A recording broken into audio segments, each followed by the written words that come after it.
This interview with Stephen Brown is part of the Dana Foundation Neuroscience and Society chat series. Stephen Brown is professor of psychology, neuroscience, and behavior at McMaster University, where he directs the NeuroArts Lab. He's the author of the book, The Unification of the Arts, a framework for understanding what the arts share and why.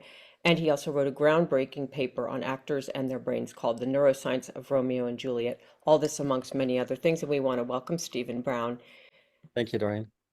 Um, as I mentioned, you do study very broadly the arts, and we've chosen acting because it's a very fascinating area, and you don't see much about it. But there has to be some very interesting things going on in the brain when a person acts. Could you tell us a little bit about this neuroscience of Romeo and Juliet study you did and what you found? Yeah, so for one thing, we used student actors, so university actors.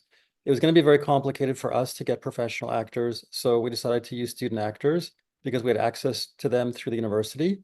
So these were also people trained with the so-called method acting approach, that there are different ways of getting into character. And so this is the approach that's used by people like Daniel Day-Lewis and people like that. It's kind of the American school of acting. So we took a bunch of these undergraduate student actors, method actors, and we trained them to answer questions as themselves, but also while being in character as either Romeo or Juliet, depending on their gender. And so all the questions were hypothetical. There was no right or wrong answer. The one question would be, would you go to a party you were not invited to? And there's no right answer, just, you, Stephen, me, Stephen, I, Stephen, and then I, Romeo, yes or no. So we took these questions because they reflected the play a little bit, because Romeo, in fact, does crash a party that he was not invited to. So we tried to make the questions relevant both to the actors and to the characters. So again, there was no right or wrong answer. Just answer the question either as yourself or the character. And the main thing was to look at what changes in the brain when you're in Romeo or Juliet, when you're in character, versus answering the same types of questions as yourself.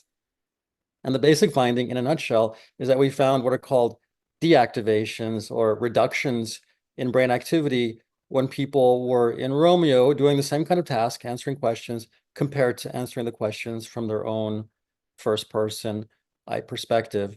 So that's kind of the physiology there. Then we have to, as neuroscientists, interpret what that means. And so a lot of acting theories suggest that when you go into character, there's some kind of loss of self or reduction of the self, the character somehow taking over this vessel, which is your body. And so we did, again, all we have is, fMRI data. We don't know exactly what it means, but we interpreted as reflecting what acting theorists talk about as being a loss of self, a reduction of the self when you go into the character. This applies particularly to method actors because they try very hard to become the character, which is different than more what I call gestural approaches, where you don't really care about becoming the character, but simply creating the superficial impression that you're the character by changing your facial expression and voice. But you're not trying to become the character. You're just trying to convey the impression to the audience that you are the character. Inside, it doesn't matter what's happening. But for a method actor, they're really trying to internalize psychologically the character, become the character. So this kind of loss of self is, I think, congruent with the fact that method actors are in fact trying to reduce themselves and replace themselves temporarily with their character. So that was kind of the biggest finding, was these deactivations. The main areas that we found an increase in activity for were parts of the brain involved in attention.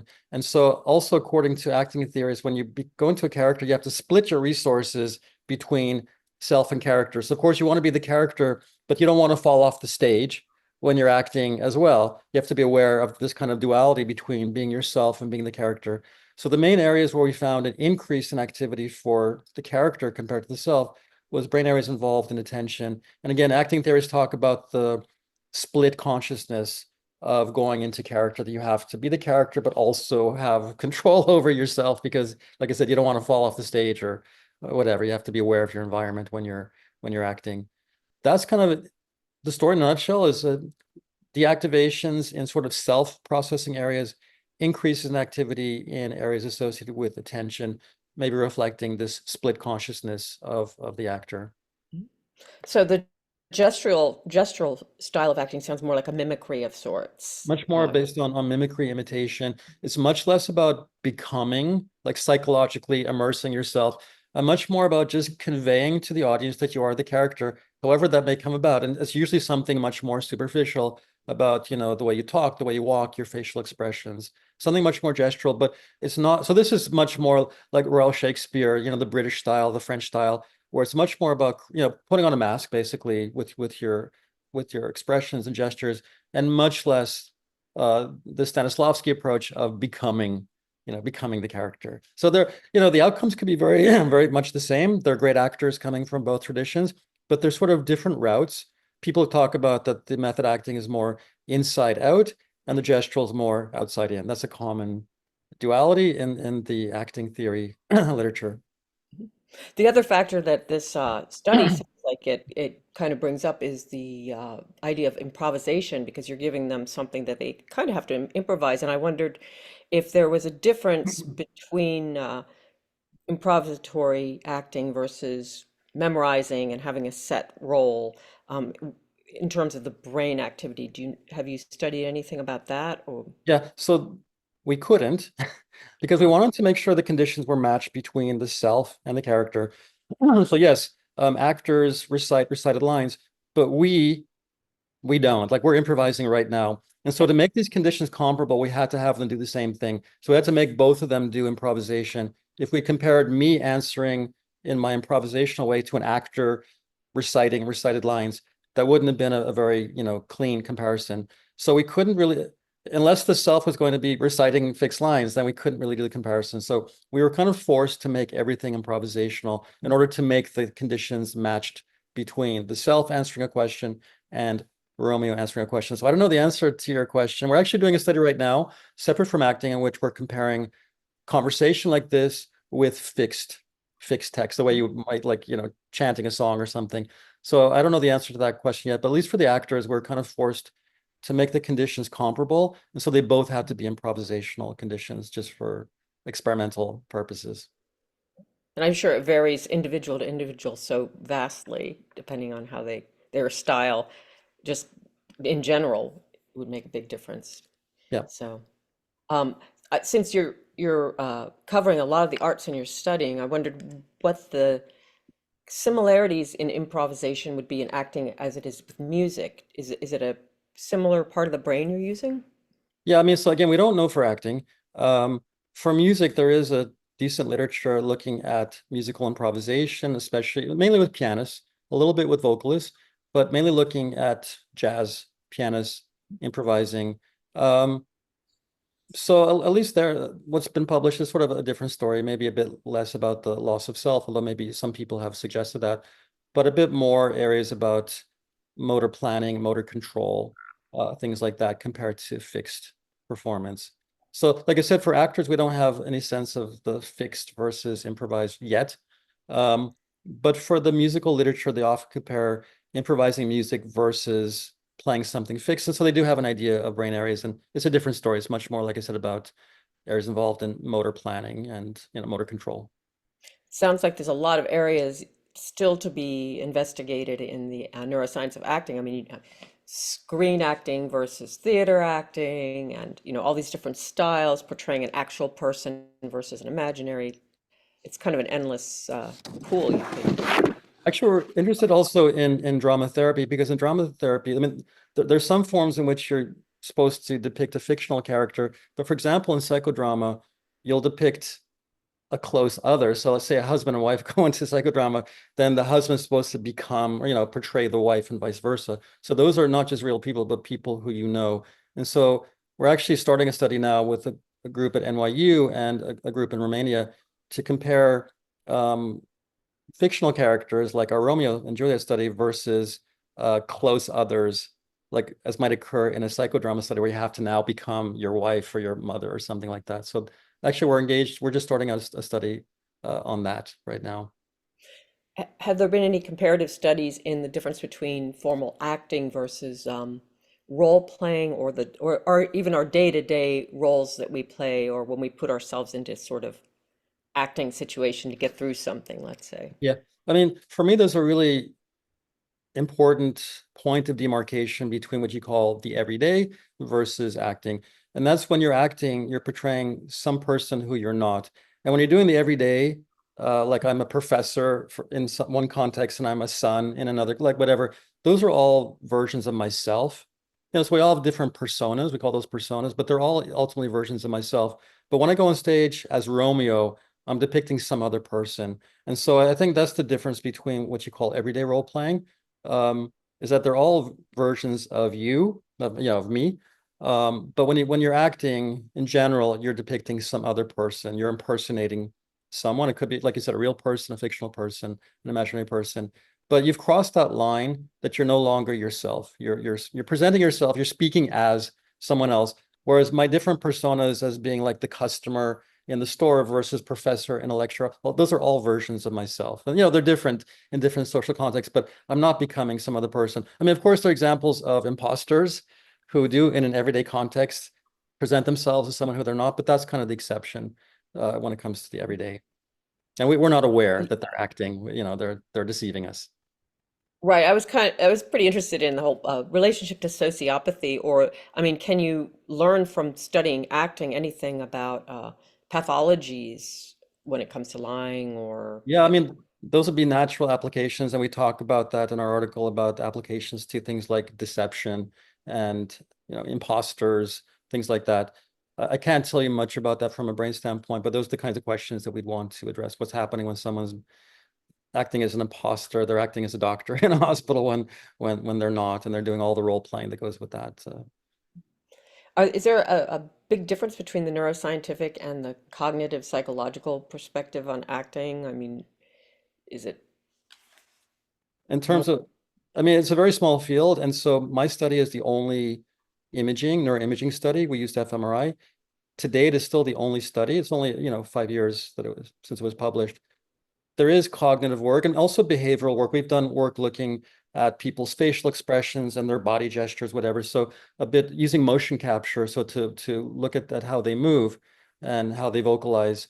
So a bit more physiological approach, but doesn't use brain imaging. And yes, there are also cognitive approaches as well. Looking at children, like looking at pretend play, and children have colleagues who look at that as well and study what's happening with pretend play. Maybe you haven't studied this exactly, but mimicking versus acting. Yeah, I mean, so when you say mimicking, that's a kind of loaded term. So there's imitation. So like, I do this, you do that. So Mhm. it's not very, it doesn't involve personality, whatever. Right. So there's a big literature on the brain areas involved in just, motor imitation, that kind of a thing. When you say mimicry, I think you mean sort of pretending to be someone. Is that what you're saying? That's kind Yeah, of, just sort of more of a rote performance, if you will. Like if I were going to play you, I would, kind of copy your voice or whatever, but I wouldn't go deep into any motivations and all the other business there. yeah, there's a small literature on that, about vocal mimicry. It's a different story than ours about loss of self. So ours, people have to go into character as opposed to simply mimicking features. So the literature on just mimicry, um, is a different story than our loss of self, kind of thing, and shows activations in areas you might associate with changing your voice, for example, if you're mimicking a voice. So you see things in vocal and auditory areas when you have to do mimicry. But yeah, like I said, from the gestural standpoint, so I mean, I didn't mention that we had another condition in our study, which kind of gets to your question. So we said, answer the question as yourself, answer like I, Dorian, whatever, but do it with a British accent. And we said, do not become a British person. Do not change who you are. Be you, but simply change your manner of vocalizing so that you answer as the way you would, but with a British accent. And we found that started it wasn't as extreme as the acting condition, but it was sort of on the road. It was sort of like an intermediate result. And again, there was no change in the self. There was only a change at the gestural level, but it was sort of our indication, of what could happen when you do this kind of mimicry. Again, we totally said, don't become the British person, be yourself. But still, we saw a bit of these deactivations or, this loss of self-processing occurring, even when you're maintaining your identity, but you've changed something gestural, like the way you're talking about mimicry. So we do have, just, one condition in our study, but suggestion that when you change the gesture, maybe it sort of takes you on that road. You can only have one voice at a time. You can't speak as yourself and with a British accent at the same time. So maybe when you're speaking with a British accent, it is a bit of a replacement of part of who you are, part of yourself. Mhm. Does acting, actual formal trained acting, change a person's brain in some way? I No mean, the idea. brain. I mean, No, I no, assume that's so, not. but there's absolutely no evidence. People have not looked at, for example, structural features of actors compared to non-actors and or, or Right. or changes over time. So that's a great question, but that has not been addressed. Um, how about cultural differences? How do you account for them when you're doing a study? How would you account if you were going to do a Yeah, study like in our case, not very well. I mean, so we're looking at, a few dozen actors.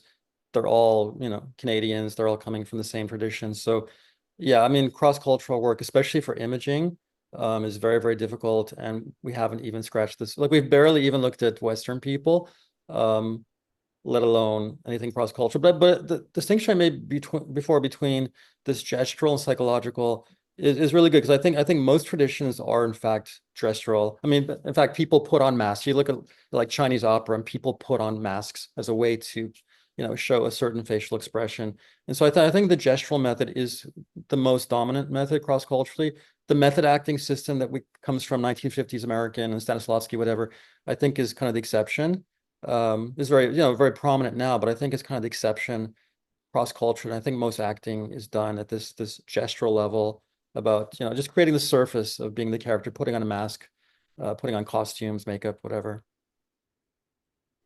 so you study all these different art forms, and it's got to be a little frustrating that there's not that much literature in the acting Yeah, realm. Does you're anxious to do more of these studies? I mean, I know you're very focused also on dance and music, right? yeah. So No, the acting field is a bit of a slacker when it comes to the neuroscience aspect. And I find it very surprising because it's kind of the closest thing to everyday life. Music and dance are more removed from what we do every day, whereas a play is a depiction of a conversation between people, right? So it's the closest thing to everyday life, and yet it's the least studied art form among, the performing arts. So I find that very surprising. But things are changing slowly. I have many more colleagues who are looking at actors now and acting. So I think it's coming up, but definitely music was kind of explosive 20 years ago, and then dance has followed, and acting, theater's very, very slowly, emerging now. maybe it's a little bit of a taking it for granted itis because everybody figures, oh, we all walk and talk and speak and interact. And Yeah, I think, yeah, for sure. But this thing about character portrayal that we're portraying someone who are not is much less common. So it's a very interesting phenomenon about impersonation. So I think it should be, and mimicry, as you mentioned, I think it should be much more studied, but for some reason there's just less scientific interest in it compared to things like music and dance that are so much more different. I'd be curious also to know about the effects of being on the outside, being the audience member. I mentioned this split consciousness about an actor who has to be themselves and be the character. The audience has to experience exactly the same split consciousness. So you're seeing a person on stage and you know that they drove to the theater just like you did that night. But for those, 2 or 3 hours, you have to pretend that that's, Blanche in New Orleans in 1930s, whatever it is. Um, when you watch a play. So you have to also make that kind of the same kind of split that the actor has to make. You have to make knowing that this is an actor who lives in my community, but for 3 hours they're in 1930s New Orleans, and this is Blanche and Stanley Kowalski, whatever. And so they're different people. So you also have to have that split in consciousness that an actor has to in order to appreciate what's happened. That the world on the stage is separate from the world of the theater, even though it's not. The suspension of disbelief, I guess they say. Definitely suspension, but a split in consciousness that the same person is both the actor who backstage is smoking a cigarette and this character in this other world is being this demarcated by the stage. I have to ask what you're working on now in the NeuroArts Lab. Do you, Yeah, we're always working on, but actually one thing that we're working on now is conversation, so maybe a bit less artsy, but looking at exactly this kind of exchange between two people and what happens between being the sender versus being the receiver. Because one thing that we know about human conversation is that there's so little time between your turn and my turn that you had to have planned your turn while you're listening to me. Otherwise, there'd be a large gap. And so we're trying to understand which part of the brain is involved in the receiver in planning their utterance while they're listening. So we're doing a two-person study, one person in the scanner, the other person outside, and they're having a conversation, and they're exchanging between the sender and the receiver. We say what's happening in the receiver that allows you to speak right away and not have, a 10-second gap where you have to formulate your ideas. Right. So I guess you planned your response, yet it's constantly being updated as the other person is still speaking. So there's Exactly. As yeah, you're, even though I'm listening to what you're saying, I'm also planning, because otherwise it would take me another 10 seconds to formulate my replies. So we're looking at how this very quick turn taking is occurring at the brain level. Another study that we're looking at is in terms of industrial design. So we're very interested in creativity and graphic design. So we're taking artists and having them draw things in the scanner with a focus either on novelty, like make something which is very, unique and novel versus something which is very beautiful. So looking at the aesthetics from a production standpoint. So we're looking also at, industrial design in terms of creating products that are novel versus aesthetics versus very conventional products. So brain areas for creativity is a big topic for the lab. those are very different, but both very fascinating. I hope we'll be able to talk to you about both of them. Yeah, no, for sure. They're both in progress studies. Since you're, before I let you go, and since you cover all the arts, if you were going to make a prescription for everyday health for people in terms of creativity, would you be able to, first of all? And if you were, what would it be? You know what? I'm not the typical person in this field, and I'm not the cheerleader for any particular thing. I think it's very individualized. I myself do a lot of dancing. I'm a musician, but I don't prescribe it to other people. I think people have to find what they enjoy, because if you don't enjoy doing something, you're not going to stick with it. So the main thing is to find an activity which you yourself enjoy, and there are multiple routes to improving health through leisure activities, and some of them involve classical music, and some of them involve playing in a rock band, and some are dancing and whatever. So I don't prescribe, because I don't. I think people have to find what attracts them. Otherwise, they're not going to do it for very long. And so if I tell people you got to, go to classical concerts, and they're bored and they'd rather go to a pop concert, then, who am I to say you should do one thing or another? I don't think there's any magic bullet out there for classical music or, Of course not. great art, whatever. I think people have to find what interests them, and something which they can endure with, and whatever that is going to work for you. So I don't prescribe. A lot of people in my field do and say there's something special about Mozart, whatever. I don't believe in that. So I just say find what interests you, what you're going to stick with for the next 10 years, and that's going to be your leisure activity, which is going to work for you. But we do know, or at least we believe, I guess, that once you find that thing, it's going to enhance your overall. Absolutely. Absolutely. No, I mean, people talk about, serious leisure activities that you're very invested in, that you're going to do for years and years, because, an organizer of that activity. Those kinds of things are very health promoting, no matter what they are. Okay, great. Well, that's a good prescription. Find it and do it. Find it and do it and stick with it and make it part of your life, and it'll do what you want it to do for you. Well, Stephen Brown, thank you so much for joining us. This has been a fascinating conversation. I wish we had longer, and I hope we have the chance to talk about some of your other areas of interest. Thank you very much.